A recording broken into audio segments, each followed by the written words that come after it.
श्री स्वामी समर्थ. नमस्कार मंडळी. तर मंडळी, आपण आज या व्हिडिओमध्ये लग्नासंदर्भात एक खूप असा प्रभावी आणि चमत्कारी उपाय, परंतु खूप असा लाभदायक उपाय पाहणार आहोत. तर या उपायाने मुलांचं लग्नात जे काही विघ्न येत आहेत, लग्नात जे काही अडथळे निर्माण होत आहेत, तर ते दूर होऊन मुलांचं लग्न हे 7 दिवसामध्ये ठरेल. फक्त आपल्याला यासाठी काही साहित्य जास्त लागणार नाही. फक्त 1 लिंबू लागणार आहे, 4 काळे मिरी लागणार आहेत, 1 लोखंडी खिळा लागणार आहे आणि हा उपाय आपण मंगळवारी करायचा आहे. तर हा उपाय मुले स्वतः देखील करू शकतात, म्हणजे मुलगा मुलगी दोघं स्वतः देखील हा उपाय करू शकतात किंवा मुलाचे आई वडील देखील हा उपाय मुलांसाठी करू शकतात. तर ही संपूर्ण माहिती जाणून घेण्या अगोदर तुम्ही माझ्या चॅनलवरती जर नवीन असाल तर चॅनलला सबस्क्राईब करा. व्हिडिओ पाहत असताना व्हिडिओला लाईक करा. तर मंडळी, लग्नासंदर्भात भरपूर व्हिडिओ आपल्या चॅनलवरती आहेत, म्हणजे मराठी मेघना ह्या यूट्यूब चॅनलवरती लग्नासंदर्भात भरपूर व्हिडिओ अपलोड झालेले आहेत. तर प्लेलिस्टमध्ये जायचं आहे, तिथे भरपूर व्हिडिओ आहेत, ते देखील तुम्ही पाहू शकता. कारण यामध्ये बऱ्याच मुलामुलींचे लग्न देखील ठरलेले आहे. त्यांनी मला तशा कमेंट देखील केलेल्या आहेत. कारण मी जे हे उपाय सांगत आहे तर ते ज्योतिषाने सांगितलेले महा उपाय आहेत. तर पहा, आपण पाहत असतो की मुलगा असू द्या किंवा मुलगी असू द्या, ती दिसायला खूप छान आहे, चांगली जॉब करत आहे, तरी देखील तिचं लग्न ठरत नाही किंवा त्याचं लग्न ठरत नाही. कारण त्यांच्या कुंडलीमध्ये असे काही ग्रहदोष निर्माण झालेले आहेत. जसं की लग्नासंदर्भात शुक्र ग्रह हा देखील कमजोर असेल किंवा गुरु हा तर सर्वात महत्वाचा आहे. तुमचे इतर ग्रह जरी कमजोर असतील आणि गुरु ग्रह तुमचा मजबूत असेल तर लग्नामध्ये अडथळे येत नाही आणि लग्न हे लवकरात लवकर ठरत असतं.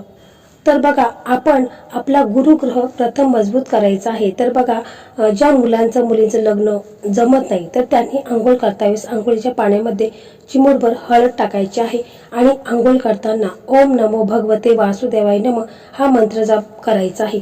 त्याचप्रमाणे बघा, शक्यतो तुम्ही गुरुवारी आहे ना, पिवळे कपडे किंवा जर पिवळे कपडे घालणे शक्य नसेल तर तुम्ही एखादा पिवळा रुमाल हा वापरायचा आहे.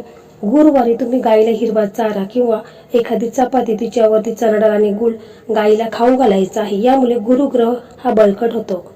तर मंडळी, याच्यासोबत आपण काही उपाय देखील करायचे आहेत, ज्यामुळे लग्नामध्ये जे काही अडथळे आहेत तर ते दूर होतील आणि तुमचं लग्न हे लवकरात लवकर ठरेल. तर बघा, मंगळवारी आपल्याला हा उपाय करायचा आहे. हा उपाय मुलाची आई करू शकते, वडील करू शकतात, मुलं स्वतः देखील करू शकतात. तर मंगळवारी सकाळी आपल्याला हा उपाय करायचा आहे. कारण सकाळचे वातावरण हे खूप प्रसन्न असतं आणि या प्रसन्न वातावरणामध्ये आपण हा उपाय करायचा आहे. तर अंघोळ करायची आहे, सूर्यदेवाला देखील अर्घ्य द्यायचा आहे. ज्या मुलामुलींचं लग्न ठरत नाही त्याने देखील सूर्यदेवांना अर्घ्य द्यायचं आहे. म्हणजे 1 तांब्यावरून पाणी घ्यायचं आहे, त्याच्यामध्ये थोडंसं तुम्हाला हळद, कुंकू, अक्षता आणि 1 लाल फूल टाकायचं आहे. सूर्यदेवांना अर्घ्य द्यायचं आहे. यामुळे देखील आपल्याला समाजात मान सन्मान मिळतो आणि आपल्यावरती सूर्यदेवांची कृपा देखील राहते आणि मनातल्या इच्छा पूर्ण होतात. त्याच्यानंतर बघा, आपला देवघर आहे तिथे जायचं आहे, आसन टाकायचं आहे बसायला. आणि मग जर मुलाची आई करत असेल तर तिने काय करायचं आहे की प्रथम तुपाचा दिवा लावायचा आहे देवघरामध्ये, अगरबत्ती धूपदीप दाखवायची आहे आणि गणपती बाप्पांना, म्हणजे प्रथम पूजनीय गणपती बाप्पांना प्रार्थना करायची आहे. त्याचप्रमाणे तुम्ही आपले कुलदैवत आहेत त्यांना देखील प्रार्थना करायची आहे. स्वामी समर्थ महाराज आहेत त्यांना देखील प्रार्थना करायची आहे. लग्नासंदर्भात जे काही अडचणी, जे काही विघ्न माझ्या मुलांच्या बाबतीत होत आहे, म्हणजे मुलांचं लग्न ठरत नाही, कोणता ना कोणता कारण निघतो आणि मुलांचं लग्न हे मोडत असतं. म्हणजे पाहुणे येतात, स्थळं येतात, पाहून जातात, परंतु होकार कोणाचाच येत नाही. ज्या काही तुमच्या समस्या आहेत मुलांच्या बाबतीत त्या आईने हात जोडायचे आहेत आणि आपल्या कुलदैवत आहे गणपती बाप्पा आहेत त्याचप्रमाणे श्री स्वामी समर्थ महाराजांना प्रार्थना करायची आहे. त्याच्यानंतर तुम्हाला काय करायचं आहे की आपण जे साहित्य आणलेलं आहे, म्हणजे आपल्याला 1 लिंबू लागणार आहे. तर लिंबू तुम्हाला चांगला फ्रेश लिंबू घ्यायचा आहे, सुकलेला वगैरे लिंबू घेऊ नका. तर लिंबू घ्यायचा आहे, 1 लोखंडी खिळा घ्यायचा आहे आणि 4 मिरी घ्यायच्या आहेत.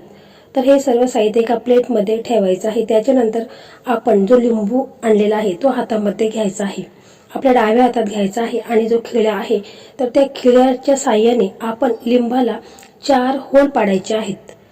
लिंबू हातात घेऊन त्याला 4 होल पाडायचे आहेत आणि प्रत्येक होलमध्ये तुम्हाला जो काळा मिरी आहे तर तो त्या होलमध्ये दाबून ठेवायचा आहे. प्रत्येक होलमध्ये तुम्हाला तो दाबून ठेवायचा आहे. मग त्याच्यानंतर काय करायचं आहे की हा लिंबू आहे तर तो तुम्ही तुमच्या उजव्या हातामध्ये घ्यायचा आहे आणि तुम्हाला हा जो मंत्र आहे तर हा मंत्र तुम्हाला 108 वेळा म्हणायचा आहे. शक्य असेल तर 108 वेळा म्हणा, नाहीतर 21 वेळा किंवा 11 वेळा म्हटला तरी देखील चालेल. तर हा लिंबू तुमच्या हातामध्ये घ्यायचा आहे. परंतु जर मुलाची आई, हा आई वडील मुलांसाठी उपाय करत असेल तर त्यांच्यासाठी वेगळा मंत्र आहे, मुलांसाठी वेगळा मंत्र आहे.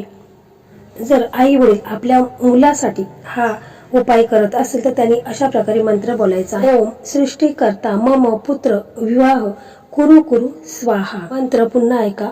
ओम सृष्टीकर्ता मम पुत्र विवाह कुरु कुरु स्वाहा. हा मुलांसाठी मंत्र बोलायचा आहे. आणि जर तुम्ही तुमच्या मुलीसाठी हा उपाय करत असाल तर मंत्र अशा प्रकारे आहे. ओम सृष्टीकर्ता मम पुत्री विवाह कुरु कुरु स्वाहा. हा झाला मुलीसाठी मंत्र. आणि जर मुलं म्हणजे मुलगा किंवा मुलगी स्वतः जर हा उपाय करत असेल तर त्यांनी अशा प्रकारे मंत्र बोलायचा आहे. सृष्टीकर्ता मम विवाह कुरु कुरु स्वाहा.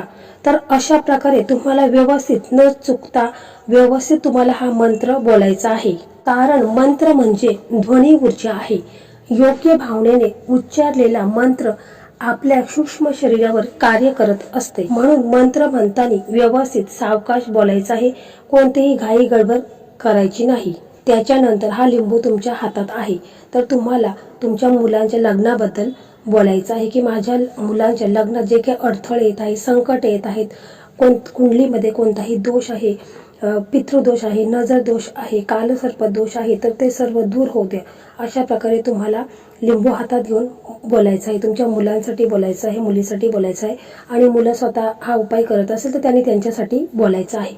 त्याच्यानंतर तुमच्या मुलं जर तुमच्या घरी असतील तर मग तुम्हाला काय करायचं आहे, त्यांना तिथे बोलवायचं आहे आणि त्यांना दक्षिणेकडे उभं राहायला सांगायचं आहे आणि उत्तरेकडे तोंड त्यांचं झालं पाहिजे असं त्यांना उभं राहायला सांगायचं आहे. आणि हा लिंबू आहे तर तो लिंबू त्यांच्या डोक्यापासून पायापर्यंत 7 वेळा घड्याळाच्या उलट्या दिशेने उतरून घ्यायचा आहे. मुलगा असू द्या किंवा मुलगी असू द्या, दोघांसाठी असं तुम्हाला करायचं आहे. किंवा तुमची मुलं जर जॉब निमित्ताने बाहेर राहत असतील तर मग तुम्हाला काय करायचं आहे की मुलाचा किंवा मुलीचा फोटो घ्यायचा आहे आणि त्या फोटोला तुम्हाला 7 वेळा उतरून घ्यायचा आहे. म्हणजे हा लिंबू आहे तर तो फोटोवरून 7 वेळा उतरून घ्यायचा आहे. जर मुलं स्वतः जर हा उपाय करत असेल तर त्यांनी त्यांच्या स्वतःवरून 7 वेळा हा लिंबू उतरून घ्यायचा आहे. आणि मग त्याच्यानंतर हा जो लिंबू आहे तर हा लिंबू तुम्ही वाहत्या पाण्यामध्ये विसर्जित करायचा आहे. किंवा जर तुमच्या जवळपास कुठे नदी तलाव नसेल तर मग हा लिंबू तुम्ही जमिनीमध्ये गाडायचा आहे. किंवा तुम्ही सरळ पिंपळाचं झाड जर असेल तर त्या पिंपळाच्या झाडापाशी ठेवलं तरी देखील चालेल. परंतु वाहत्या पाण्यामध्ये विसर्जन केलं तर अतिशय उत्तम आहे. परंतु पहा, हा उपाय करत असताना हा उपाय गुप्त स्वरूपात तुम्हाला करायचा आहे. कोणालाही काहीही सांगायचं नाही. उपाय पूर्ण होत नाही तोपर्यंत कोणाला काहीही सांगायचं नाही. कारण कोणताही उपाय हा गुप्त केला तर त्याचा लवकर आपल्याला त्याचा लाभ होत असतो. तर हा उपाय आहे तर हा उपाय तुम्हाला 3 मंगळवार करायचा आहे. तुम्ही जेव्हा पहिल्या मंगळवारी हा उपाय केला तर तुम्हाला त्याचा लगेच रिझल्ट पाहायला मिळेल. म्हणजे मुलांना स्थळ यायला सुरुवात होते आणि 3 मंगळवारपर्यंत मुलांचं लग्न हे ठरलेलं असेल. खूप साधा सोपा उपाय आहे. फक्त तुम्ही श्रद्धेने विश्वासाने करा. कारण उपायापेक्षा श्रद्धा जास्त असणे महत्त्वाचं असतं. तर मंडळी, अशा प्रकारे आजचा हा व्हिडिओ होता. हा व्हिडिओ तुम्हाला कसा वाटला कमेंटमध्ये नक्की सांगा. व्हिडिओ जर तुम्हाला आवडला तर व्हिडिओला लाईक करा, शेअर करा आणि चॅनलला सबस्क्राईब करा. त्याचप्रमाणे इतर तुमचे मित्रमैत्रिणी असतील त्यांचे लग्न ठरत नसेल तर त्यांना देखील शेअर करा. श्री स्वामी समर्थ. जय जय स्वामी समर्थ.